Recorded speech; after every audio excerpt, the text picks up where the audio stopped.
Bwana Yesu asifiwe. Bwana ape sifa. Marafiki zangu, nawatakia heri ya mwaka mpya. Tunaenda kuanza mwaka na mambo mapya. Tunaenda kuanza mwaka wenye nguvu, neema na upendo.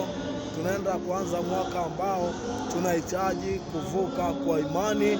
Tunahitaji nguvu ya Roho Mtakatifu, tunahitaji nguvu ya malaika, tunahitaji nguvu ya jeshi la mbinguni. Tutapendelea sana kwa neema ya hii.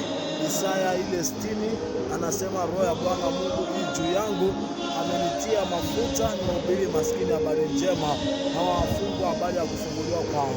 Akasema ya kwamba nitangaze mwaka wa Bwana uliokubalika. Basi na kutangazia mwaka uliokubalika 2026. 2025 tunaumaliza, bado dakika chache tuelekee kwenye mkesha wa kupokea mwaka mpya. Rafiki yangu mpendwa, usilale, usisinzie, tafuta neema mpya. Huku tulipo sisi tuko kwenye mkesha na tumejiandaa sana kwa ajili ya mkesha. Mungu akubariki na Mungu akutunze. Pokea maombi haya na Roho Mtakatifu atakuinua.